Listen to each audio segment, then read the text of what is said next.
बसंत जी हरियाणा से। श्री हरिवंश महाराज जी, आपके चरणों में कोटि कोटि प्रणाम। प्रभु जी, बहुत दुखी हूँ, बहुत ही ज्यादा दुखी, हद से ज्यादा दुखी। ऐसा लगता है संसार में मुझसे ज्यादा कोई दुखी नहीं है और आपसे ज्यादा कोई सुखी नहीं है महाराज जी। महाराज जी नहीं यार, हमारी तो दोनों किडनी फेल है यार। आप मन से बहुत सुखी हो, मुझे नहीं लगता दुनिया में आपके ऐसा कोई सुखी होगा, खुश होगा।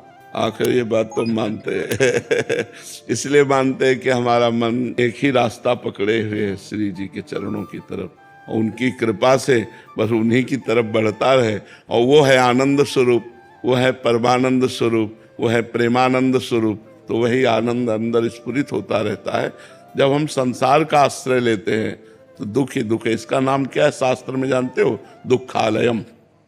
ये दुख का घर है, इसमें जो कुछ मिलेगा वो दुख ही देने वाला मिलेगा, दुखालयम। और सुखालयम कौन है? भगवान है। तो हम अपने मन को यदि भगवान में लगा पावे तो हम सुखी हो जाए। सच्ची बात मानो, सब सुख आ जाएंगे, लोक परलोक की सब सुविधाएं आ जाएंगी, सब सुख आ जाएंगे। जब आप भगवान का भजन करोगे तो सब सुख आ जाएंगे। जैसे खूब अगाध सरोवर जल हो तो मछली खूब किलोले करती है, थोड़ा जल हो तो चिंता है कि कहीं सूख न जाए, लेकिन समुद्र में है तो आनंद ही आनंद है उसको। सुखी मीन जहां नीर अगाधा और जिम हरि शरण न एको बाधा। अगर हम भगवान की शरण में भैया तो दुख भी सुख बन जाता है, और अगर भगवान से विमुख है तो सुख भी दुख बन जाता है। ये बात समझ लीजिए। तो भगवान की शरण होकर नाम जप करो, अच्छे आचरण करो। बाबा थोड़ी खुशी हमारी तरफ भी ट्रांसफर कर दो ना, आप तो इतने सुखी रहते। अगर ऐसा होता हो तो हम तो पूरे भारत को ट्रांसफर कर देते क्योंकि अपने बस का कुछ है नहीं। तुम्हारी समझ से तुम्हें सुख मिलेगा और तुम्हारी समझ से तुम्हें दुख मिलेगा। पॉजिटिव चिंतन हो गया तो निगेटिव चिंतन को दबाकर जब पॉजिटिव चिंतन बढ़ता है तो आनंद आता है, और जब पॉजिटिव चिंतन को दबाकर निगेटिव चिंतन बढ़ता है तो हम चाहे जितने करोड़पति हों, हमें दुखी का अनुभव होगा।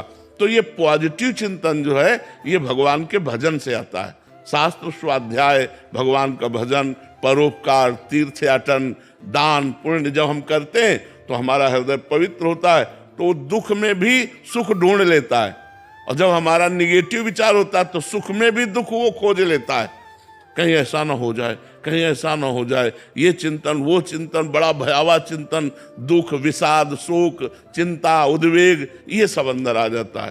तो हमें लगता है हमारे करने से नहीं होगा, ये चीज आपको करनी होगी। जो हम कह रहे हैं उसको आप करो तो आपका चिंतन सही हो जाएगा। अगर हमारे ऐसे देने से होता तो किसी को भजन के लिए नहीं कहते, भजन करके ऐसे दे देते, सबका मंगल हो जाता। वैसे संत जन तो कहते ही रहते हैं, सर्वे भवन्तु सुखिना, सर्वे सन्तु निरामया, सर्वे भद्राणि पश्यन्तु माँ कश्चित् दुख भाग भवेत्। किसी को दुख ना हो, सब सुखी रहें, सब स्वस्थ रहें। पर सब हैं क्या? जो भजन कर रहे हैं, जो भगवान से जुड़े हैं, वही कृपा का अनुभव कर रहे हैं। नहीं तो सब दुखी हैं, सब दुखी। किसी को ना समझो, बड़े बड़े अरबपति खरबपति सब दुखी हैं, सुखी वही है जो पूरा भगवान को समर्पित है। समझ पा रहे? तो समर्पण करो और नाम जप करो। राजीव जी दिल्ली से। राधे राधे महाराज जी। महाराज जी, आपके चरणों में कोटि कोटि प्रणाम। महाराज जी, भगवान एवं देवता जी में क्या फर्क है? कोई फर्क नहीं, एक ही परमात्मा सब रूपों में विराजमान है। पहला उत्तर, एक ही परमात्मा सब रूपों में विराजमान है। पर जब हम उन्हें परमात्मा भाव नहीं देखते तब फिर अलग अलग पावर है। एक बार उपनिषद की कथा है, सब देवता दैत्यों पर विजय प्राप्त करके बड़े आनंद में उत्सव मना रहे थे। अप्सराएं नृत्य कर रही थी, गंधर्व गान कर रहे थे, देवता सब अपने सिंहासनों पर विराजमान थे। तो देखा भगवान ने कि इनको अहम हो गया है कि मैं बलवान हूं और मैंने दैत्यों पर विजय प्राप्त की। तो सभा के सामने भगवान एक यक्ष रूप में प्रकट हुए। तो देवराज इंद्र ने देखा, बोले कोई भी देवता इनका परिचय लाकर हमें बताओ, ये कौन प्रकट हुआ है। तो सबसे पहले वायुदेव प्रकट हुए। बहुत बलवान देवता है, विश्व में वायुदेव से बढ़कर कोई बलवान नहीं। जैसे वायुपुत्र हनुमान, पवन पुत्र हनुमान है ना, तो सबसे बड़े बलवान वायु देवता। जैसे उनके पुत्र भीम, तो बल की अगाध महिमा वायु देवता की है और हम सब वायु देवता से ही जीवित है। सबके प्राण वायु से ही तो संचलित है। सब जितना चराचर जगत है वो वायु से ही है। ऑक्सीजन खत्म हो जाए, सब नष्ट हो जाए, वायु से ही तो है। तो वायु देवता खड़े हुए और कहा मैं इनका परिचय लाता हूं। तो वायु देवता गए और कहा यक्ष तुम कौन हो? तो उनका हम तो अपना परिचय बाद में बताएंगे, पहले आप बताएं आप कौन हैं। बोले मैं पवन हूं, वायु। ठीक है, क्या है आप में क्षमता? तो उनका क्षमता ऐसी कि मैं पूरे त्रिभुवन को तिनके के समान उड़ा सकता हूं। तो एक तिनका प्रकट किया और कहा उड़ा के दिखाओ। अब वायु देवता से तिनका उड़ाने की बात, वो तो ब्रह्मांड उड़ा दे, लेकिन तिनका नहीं उड़ा। कहा पूरी ताकत लगाओ। वायु देवता पूरी ताकत लगा के हार गए। तिनका ऐसे से ऐसे नहीं कर पाए। आए और बैठ गए। देवराज इंद्र ने कहा कौन है? बोले असमर्थ रहा उनका परिचय प्राप्त करने में। दूसरा देवता अग्निदेव प्रकट, उनका मैं अभी परिचय लेकर आता हूं। उनके पास गए और कहा आप कौन हैं? उनका आप कौन हैं? उनका अनल, हुताशन, अग्नि, इन नामों से मेरा संबोधन होता है। बोले आपकी सामर्थ? बोले त्रिभुवन को उपले की तरह जलाकर भस्म कर सकता हूं। सब अग्नि से ही जीवित है, क्योंकि जठराग्नि के रूप में अग्नि भगवान ही सबके उदर में विराजमान है। अगर जठराग्नि न हो तो पानी भी न पचे तो हम जीवित ही न रहे। तो उसी तिनके को कहा तुम भस्म करके दिखाओ। तो अग्नि देवता से तिनका भस्म करने की बात, तो उनको रोष आ गया और तिनके की तरफ देखा, कुछ नहीं हुआ। पूरा पावर लगा दिया, कुछ नहीं हुआ। अग्नि देवता वापस जाकर बैठ गए और कहा मैं असमर्थ रहा इनकी सामर्थ्य और इनकी महिमा और इनका परिचय प्राप्त करने में। तब स्वयं देवराजेंद्र उठे। ये उपनिषद में कथा है। देवराजेंद्र उठे और उठ करके जे ही गए सो यक्ष अंतर ध्यान हो गए। यक्ष की जगह पर दुर्गा देवी प्रकट हुई और उनका देवराजेंद्र तू इतना घमंडी है कि तू भगवान से बात करने का भी अधिकारी नहीं है। इसलिए भगवान अंतर ध्यान हो गए। वो यक्ष रूप में भगवान थे। तो इतना समझ ले तेरे वायु देवता में इतनी सामर्थ्य नहीं कि तिनका उड़ा सके, अग्नि देवता में इतनी सामर्थ्य नहीं कि तिनके को भस्म कर सके। सब भगवान की सामर्थ्य से युक्त हो। घमंड मत करो, भगवान ही तुम्हारे अंदर अपनी सामर्थ्य प्रकट करते हैं, तब तुम अपना कार्य कर सकते हो। तो वैसे सब देवता भगवान के स्वरूप हैं, पर जब अलग हम देखते हैं तो उनकी सामर्थ्य एक सीमा में है और भगवान असीम सामर्थ्यशाली है। देवता मोक्ष नहीं प्रदान कर सकते। देवता एक सीमित फल प्रदान करेंगे। जितनी आप आराधना करोगे उतना ही फल आपको प्राप्त होगा। देवता एक दुकानदार जैसा, जैसे आपकी दुकान में जो सामान है हम पैसा दे तो उतना ही दोगे, इसके अलावा नहीं दोगे। तो जितनी आप तपस्या करेंगे, जिस देवता के लिए जितना पूजन करेंगे, जितना आप आराधन करेंगे, उतना ही वो फल दे पाएगा। इसके आगे उसके सामर्थ्य नहीं। और जब हम भगवान मान के करते तो फिर भगवान उसकी इच्छा की पूर्ति करते। समझ पाए आप? विजय जी जौनपुर से। राधा वल्लभ श्री हरिवंश प्रभु। श्री हरिवंश महाराज जी, आपके चरणों में कोटि कोटि प्रणाम। महाराज जी, श्री जी और आपकी कृपा से आपको करीब 1.5 साल से गुरु रूप में स्वीकार किया है। बहुत जीवन में परिवर्तन आया है। महाराज जी, मेरा प्रश्न है कि आप कहते हैं कि अपना पुराना रजिस्टर जांच लो। गुरुदेव भगवान, मेरे पुराने रजिस्टर में व्यभिचार, चापलूसी, झूठ, अवगुण दर्ज हो गए हैं। मैं अपना नया रजिस्टर तैयार करना चाहता हूं, जिससे भागवतिक न्यायालय में मेरी जीवात्मा का न्याय एवं कल्याण हो सके। इसके लिए क्या करूं? भगवान नाम जप करो, भगवान की कथा सुनो, सब में भगवान को देखने की चेष्टा करो, परोपकार करो। इसी से बहुत बढ़िया रजिस्टर बन जाएगा। किसी का बुरा मत चाहो, किसी का बुरा मत देखो, किसी का बुरा मत करो और खूब नाम जप करो, बढ़िया हो जाएगा। गुरुदेव भगवान, ये आंख, ये हाथ, ये मन दलदल में फंसा दिया प्रभु मुझे। हाँ, बिल्कुल फंसा दिया, लेकिन ये नाम उठा के आपको भगवान के समीप पहुंचा देगा। नाम जप करो, राधा राधा राधा राधा, सब ठीक हो जाएगा। खूब केस आपके हवाले है। खूब नाम जप करो, नाम जप करो, नाम से सब ठीक होगा। हम सब मुजरिम है माया के अंतर्गत तो है ना, निकाल सकते हैं तो भगवान निकाल सकते हैं इस माया दलदल से। जैसे तुम हो वैसे हम हैं, कोई खास बात नहीं है। हाँ, हम भगवान की शरण में हैं, आप अभी अहंकार की शरण में हो, अंतर इतना है। इसलिए खूब नाम जप करो और अहंकार को भगवान के चरणों में समर्पित कर दो। रजनी जी, महाराज जी, भगवान शिव अपने भक्तों को आत्मबोध की ओर कैसे ले जाते हैं, कृपा रूप से या साधना से? कृपा ही साधना है। भगवान की जब कृपा होती है तो साधना बनती है, और साधना से भगवान की कृपा का अनुभव होता है। भगवान की कृपा है और साधना नहीं है तो आप भगवान की कृपा का अनुभव नहीं कर सकते। साधना ही भगवान की कृपा है। जब रात दिन उत्तम साधना बनने लगे तो समझो भगवान की बड़ी कृपा है।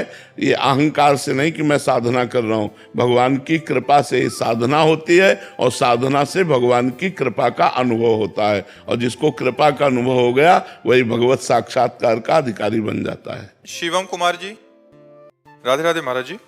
महाराज जी, मेरा प्रश्न है कि अपने गुरुदेव के साथ प्रकट में ना होने के बावजूद भी हम अपने प्रकट सानिध्य उनके कैसे अनुभव कर सकते हैं? मंत्र के द्वारा। जो गुरु मंत्र है यदि हम उसे खूब जपें तो गुरु मंत्र की जगह ही गुरु जी प्रकाशित हो जाएंगे। महाराज जी, मैंने गुरु मंत्र तो नहीं लिया है, पर मैंने आपको ही गुरु रूप में वर्ण किया है, तो आप एक बार श्रीमुख से बोल दीजिए कि आप मेरे साथ हैं। तो हम तो राधा राधा कहते हैं, ये गुरु मंत्र नहीं है क्या? अगर राधा राधा आप जप रहे तो हम आपके साथ ही हैं। राधा ही हमारा प्राण है, राधा ही हमारा जीवन है, राधा ही हमारा सर्वस्व है। जी, मैंने आज से आपके जो श्रीमुख से मैंने कृष्ण कृष्ण नाम से मतलब जपना शुरू किया था।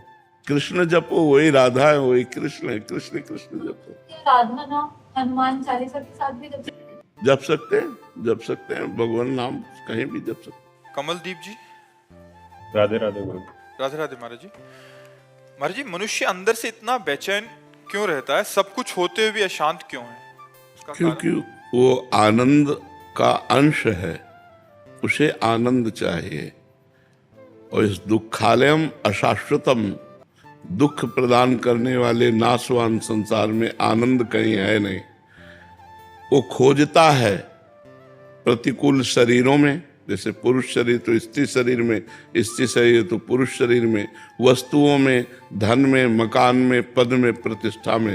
लेकिन ये सब जिसको प्राप्त है वो भी आनंद में नहीं है, क्योंकि आनंद का अंश आनंद समुद्र में ही अवगाहन करने पर वो आनंदित हो सकता है, और वो है भगवान, सिर्फ भगवान। तब लगी कुशल न जीव कहूँ, सपने हूँ मन विश्राम, जब लग भजत न राम कहूँ, शोक धाम तज काम। जो चाहत है नित्य सुख, अरु मन को विश्राम, हित ध्रुव हित सो भजत रहो, पल पल श्यामा श्याम श्यामा श्याम श्यामा श्याम। जब तक भगवान का भजन नहीं होगा तब तक कोई उपाय करके देख लो, मन शांत नहीं होगा। कुछ भी भोग लो, कुछ भी खा लो, कुछ भी देख लो, कहीं भी चले जाओ, एक अपूर्ति सी बनी रहती है। लगता है जो मैं चाह रहा था वो इसमें नहीं मिला, शायद इसमें होगा, शायद इसमें होगा, शायद इसमें होगा, और पूरा जीवन भोगते भोगते व्यतीत हो जाता है और कभी नहीं मिलता। और देखो गोस्वामी जी कह रहे हैं, तुलसीदास जी महाराज, जाकी कृपा लवलेस ते, मति मंद तुलसी दास हो, पायो परम विश्राम, राम समान प्रभु नाही। बोले परम विश्राम प्राप्त हो गया। जहां जन्म जन्मांतर से भटकते चले आ रहे थे, एक कृपा कोर भगवान की हुई कि हृदय शीतल हो गया। जन्म जन्म की तपन आनंद में बदल गई, अब कुछ नहीं चाहिए। वैसे तो मैं मतिमंद हूं, गोस्वामी जी कह रहे हैं, मतिमंद तुलसीदासु, पर पायो परम विश्राम, राम समान प्रभु नाहि कहूँ। भगवान के समान जो विश्राम हृदय में प्राप्त होता है वो कहीं संपत्ति में, किसी वस्तु में या किसी पद में नहीं मिल सकता। पर हमारा मन संसार में तो सहज में जुड़ जाता है, लेकिन भगवान में नहीं जुड़ता, क्योंकि भगवान दिखाई नहीं देते। प्रगट में अगर अपने लोगों को ऐसे दिखाई नहीं जैसे जगत दिखाई देता है तो फट से प्यार हो जाए, क्योंकि वे इतनी प्रेम मूर्ति है, इतने सुखमय है, पर वो दिखाई देते नहीं। तो इसीलिए हम जो दिखाई देता है उसमें आनंद खोजते हैं, पर जो दिखाई देता उसमें आनंद है नहीं, और जो नहीं दिखाई दे रहा वो आनंद सिंधु है। तो इसी को गुप्त करके भगवान खेल रहा है, अपने आनंद को गुप्त करके इस माया में ही खेल रहा है वो। अब हमें संत मिले, गुरु मिले, गाइड मिले, और वो हमें रास्ता बतावे आनंद का। जब हम साधना करें तो हमारा मन विश्राम को प्राप्त हो जाएगा।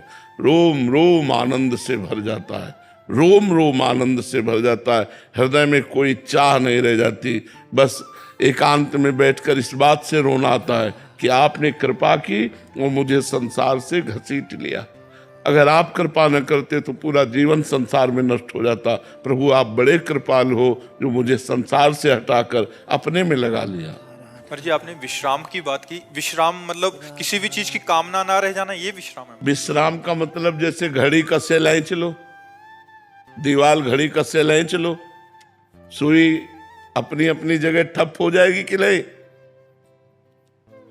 एकदम नहीं हिलेगी। ऐसे मन, बुद्धि, चित्त, अहंकार सब परमात्मा में स्थित हो गया, इसे विश्राम कहते हैं। मन कृष्णमय, बुद्धि कृष्णमय, चित्त कृष्णमय, अहम कृष्णमय, अब सब कृष्णमय हो गया।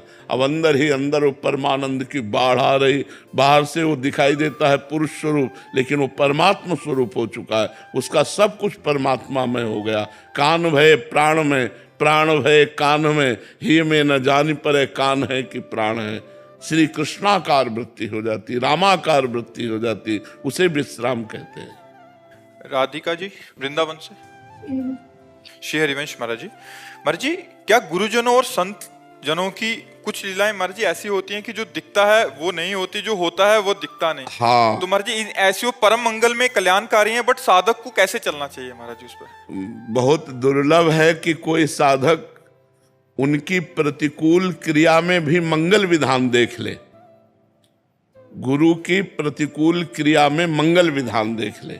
नहीं तो कभी कभी गुरुजनों की क्रियाएं और आदेश ऐसे होते हैं जो लगता है कि ऐसा कैसे ऐसा आदेश कैसे कर दिया, ऐसा तो नहीं होना चाहिए था। अब जैसे शिवाजी गए समर्थ गुरु रामदास जी के पास दीक्षा लेने के लिए, तो उन्होंने कहा हमारा पेट बहुत दर्द कर रहा है आज तो बोले गुरुजी राज वैद्य बुला देते हैं। बोले राज वैद्य की जरूरत नहीं, सिंघनी का दूध पीते हैं तो पेट ठीक हो जाता है। जाओ जंगल में, बिना किसी गार्ड के, सैनिक के, अंगरक्षक के, बिना अस्त्र के सिंघनी का दूध ले आओ। अब सिंघनी कोई गाय है क्या?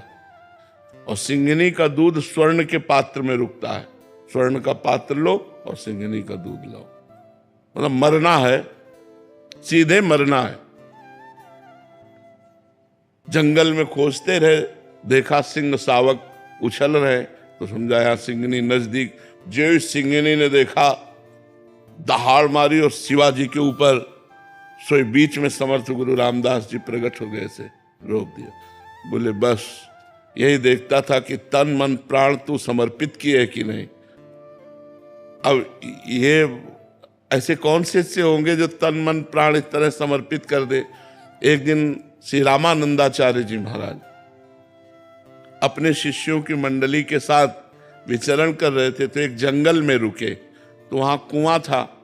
कुआं से पानी ठाकुर सेवा के लिए लाना था। तो जब पानी लाया गया तो उसमें गंध थी पत्तों की।